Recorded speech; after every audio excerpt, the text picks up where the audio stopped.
और इस बीच IAEA के हवाले से एक बड़ी खबर सामने आ रही है ईरान के बारे में। कभी भी एटम बम बना सकता है ईरान के पास 1 दर्जन एटम बम बनाने की क्षमता है।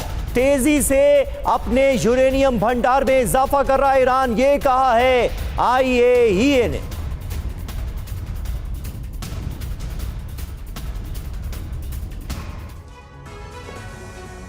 तो क्या ईरान एटम बम बनाएगा? जी हां, IAEA की तरफ से महत्वपूर्ण जानकारी ईरान के परमाणु कार्यक्रम को लेकर दी गई है। कहा यह गया है कि कभी भी परमाणु हथियार बना सकता है ईरान। अभी 12 परमाणु हथियार बनाने में सक्षम है ईरान, यह कहा गया है। यानी किसी भी वक्त वो 12 परमाणु हथियारों को रेडी टू मोड में कर सकता है। काफी तेजी से बढ़ा रहा है यूरेनियम भंडार ईरान अपना। ईरान के पास पहले से 60% यूरेनियम भंडार मौजूद है और यह सिलसिला लगातार बढ़ता नजर आ रहा है। 90% तक यूरेनियम का भंडारण जल्द कर पाने में सक्षम होगा ईरान। ये कौन कह रहा है? IAEA की तरफ से बताया गया है। पहले 1 महीने में 5 से 7 किलो यूरेनियम की बढ़ोतरी होती थी, अब 1 महीने में करीब 50 किलो का भंडारण किया जा रहा है। यानी यूरेनियम के भंडारण में बहुत तेजी से इजाफा ईरान में देखने को मिल रहा है। अब खबर दूसरे वॉर फ्रंट यानी रूस यूक्रेन वॉर फ्रंट से। ज़ेपोरिजिया में रूस के रॉकेट फोर्स ने तबाही मचा दी है। MLRS से यूक्रेनी ठिकानों पर बारूदी बौछार कर दी गई। हमले में मिलिट्री पोस्ट को तबाह कर दिया गया।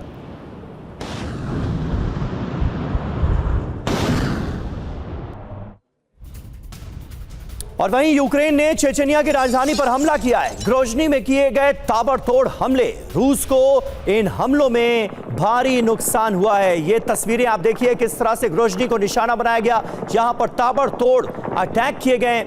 यूक्रेन ने दरअसल चेचनिया की राजधानी को इस बार बनाया है निशाना।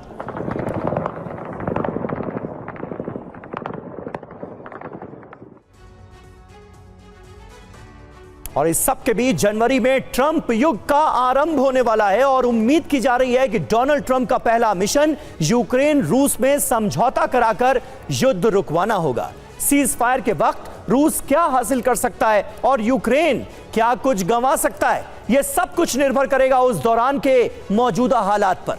यही वजह है कि रूस बेहद तेजी से यूक्रेन के इलाकों पर कब्जे की कोशिश में है। रूस ने अपनी सेना को 2 हिस्सों में बांटकर एक विशेष अभियान चलाया है ताकि यूक्रेन रूस के कब्जा मिशन को नाकाम न कर सके।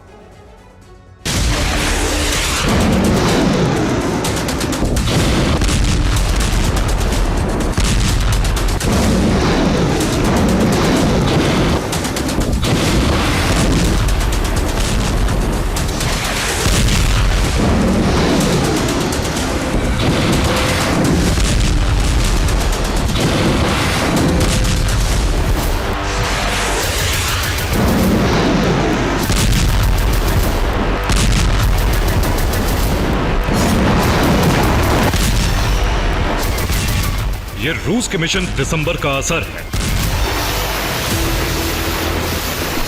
ये रूसी सेना को मिले अल्टीमेटम का असर है।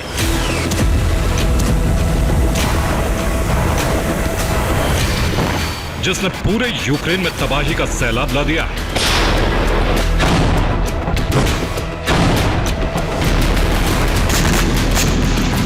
एक साथ रूसी फौज ने कई मोर्चे पर यूक्रेनी सेना को कुचलने का अभियान शुरू कर दिया है।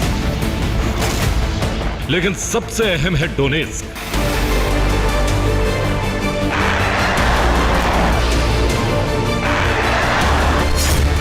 डोनेत्स्क की जंग में अब रूसी सेना यूक्रेन पर हावी है और पुतिन का ख्वाब सच होने की ओर है।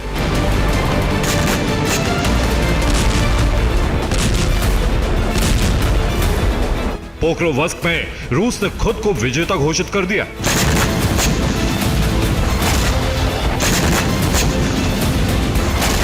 चंद किलोमीटर के दायरे वाली कुछ जगहें बची भी हैं, तो वहां भीषण जंग चल रही है।